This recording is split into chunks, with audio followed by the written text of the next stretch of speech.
Hablaremos hoy del joven Napoleón y de su relación con señoras ricas.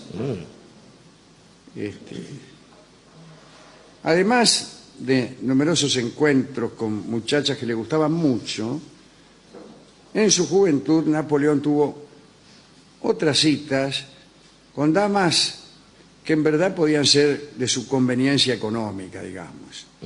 Parece que galanteaba con algunas millonarias, tuvieran las características que tuvieran.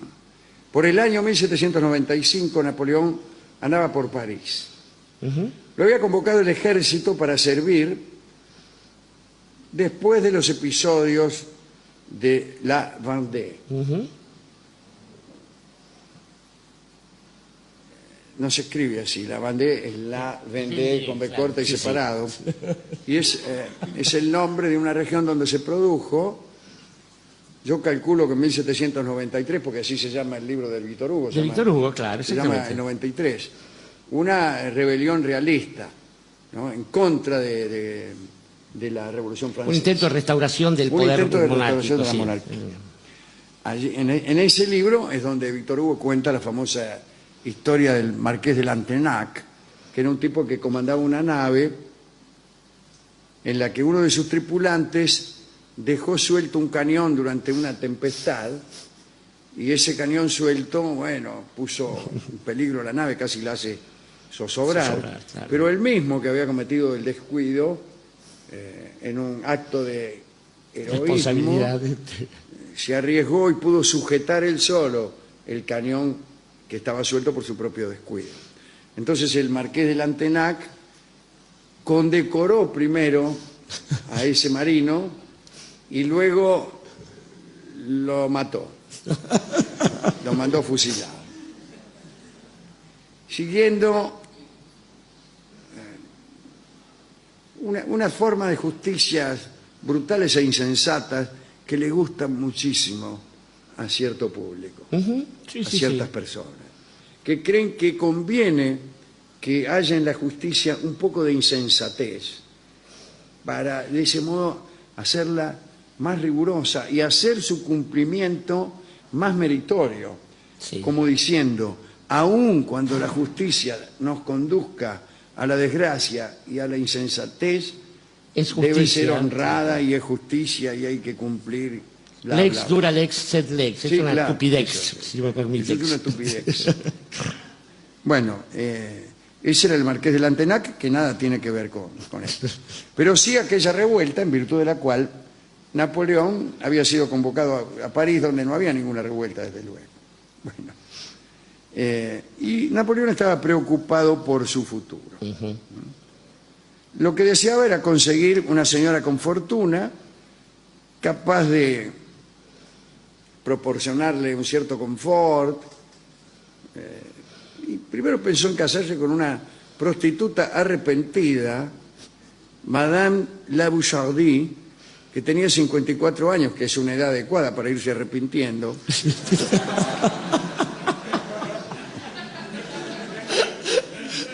Y parece que había juntado mucho dinero la tipa, ¿no? Después otra señora le interesó un poco más. Y fue así el asunto. Napoleón solía visitar a Barras, uno de los miembros del directorio, y conversaba con él y se quejaba, decía que un hombre solo no tenía necesidades, pero que él tenía una familia en Córcega, que la pasaba mal.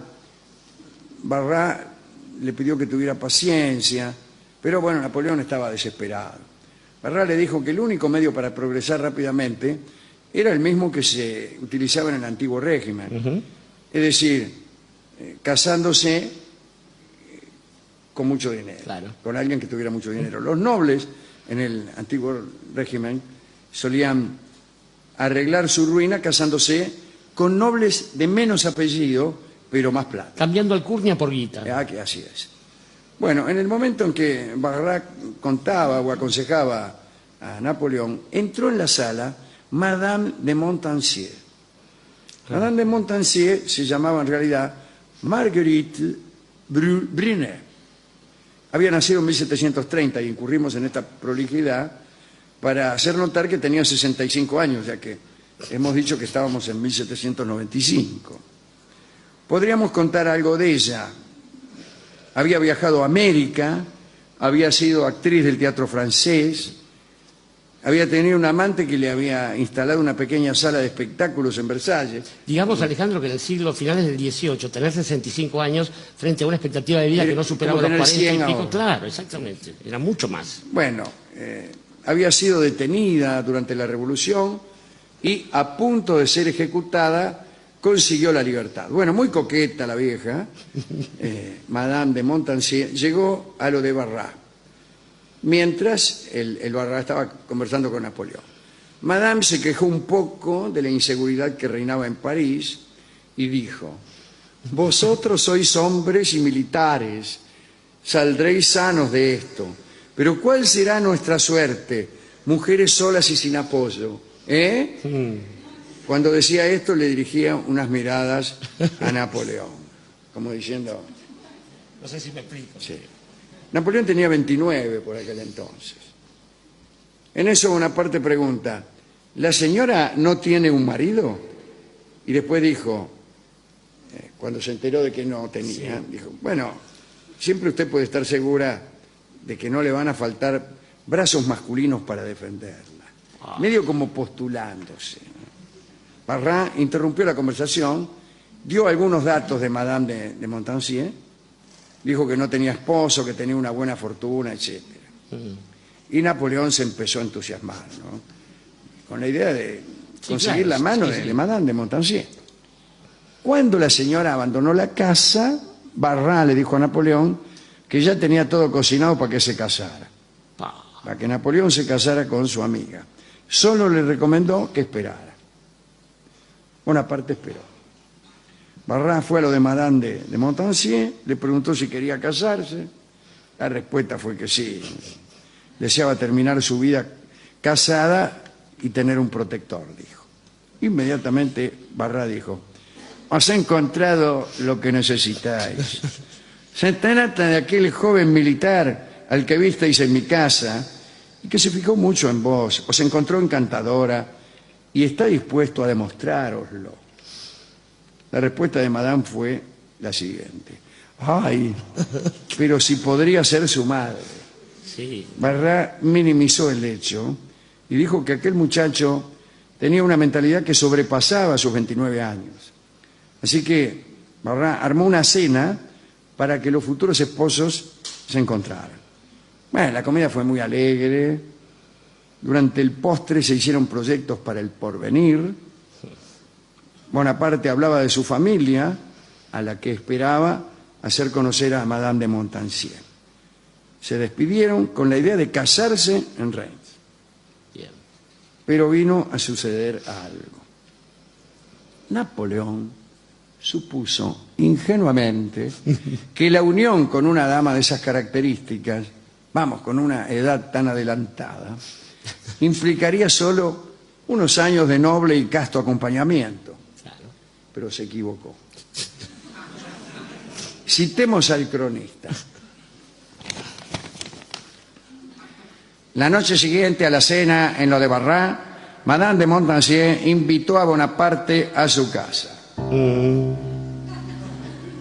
Cuando Bonaparte llegó, se encontró con la señora apenas vestida. Lo esperaba entre paredes decoradas con escenas campestres en las que unos pastores rendían vigorosos homenajes a extasiadas pastoras. Con toda clase de ademanes voluptuosos, Madame invitó a Napoleón a la cama. Bueno. Y Bonaparte huyó. Salió rajando. Salió rajando, se dio vuelta y salió rajando. Dijo que el ejército lo llamaba la gloria. Y nada más, pues ya no se le escuchó más nada, porque cuando terminó de decir gloria ya estaba en la esquina. Siguió corriendo ya que estaba y llegó a casa de Barras y le dijo: ciudadano representante, mi matrimonio exige una reflexión y ya la hice. Quédese usted si quiere con Madame de Montpensier. Tiempo más tarde, sin embargo, otro intento de Barras dio resultado, porque fue Barrá justamente el que le presentó a Josefina Beauharnais, con la que Napoleón se casó. Así que esta es la historia de Napoleón y Madame de Montpensier. ¿A quién quiere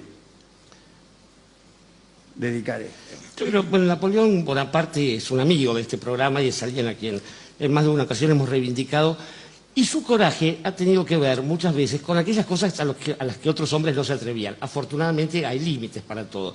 Pero como usted bien decía, la muchacha de la Malmaison, Josefina Beauharnais, lo superaba en edad, y no solo eso, sino que además a la hora de los manjares no tenía buen diente, tenía la dentadura hecha pedazos. Ni malo tampoco. No, malo tampoco. No le quedaba una sola pieza en el comedor. Pero lo cierto es que no debemos ser tan brutales a la hora de juzgar este tipo de intenciones de parte del pequeño caporal, del gran triunfador de Austerlitz, pensando que en esa época, pero también en esta, hay una mirada sobre el matrimonio extrañamente mezclada con la del amor y con la de las finanzas. Son tres universos totalmente diferentes. Entonces me parece que Napoleón, que primero se tuvo que inventar en principio casi una nacionalidad, él era corso, era de Córcega, era de una nobleza insignificante y tuvo que inventarse un lugar en el ejército, y después tuvo que inventar esta nueva época. Somos hijos de alguna manera de Napoleón. Necesariamente tenía una mirada sobre el amor que lejos estaba de proceder por la conveniencia. Fue un gran seductor no solo mientras modificaba la historia de Occidente con sus campañas militares, sino ya en el exilio, en Elba e incluso en Santa Elena, a punto de morir. Y un hombre que hace esas cosas, un hombre que además no solo organiza sus propios matrimonios después con María Teresa de Austria, sino a toda su familia, que la va casando por ahí, bien tiene derecho a reivindicar el placer como un ámbito distinto del matrimonio. Quiero decir que digamos, alguien que sabía disfrutar en los bailes de disfraz y ese tipo de cosas del amor, no se iba a confundir. Y efectivamente, el matrimonio no tiene que ver necesariamente con el amor, ni entonces ni ahora. Del mismo modo que la edad tampoco tiene que ver con eso. Basta con mirar tantos anecdotarios por ahí para saber que la juventud tampoco es garantía a veces de una satisfacción plena a la hora de los bifes, en el tálamo. Está la satisfacción de la mirada y después, mire, otro día de cuento, diría Napoleón Bonaparte. Pero de todos modos, en cualquier caso, vemos aquí un origen mitológico para aquella frase que es: no te metas con la vieja. Y la vieja, en homenaje a Madame de Montpensier, evidentemente, es una chacarera que tiene varias letras, cada una de las cuales se disputa la autenticidad. Claro.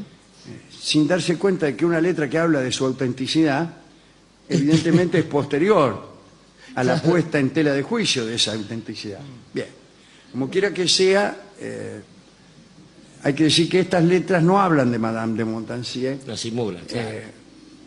Seguramente por el clásico pudor del poeta santiagueño en hacer referencia a damas francesas de avanzada edad.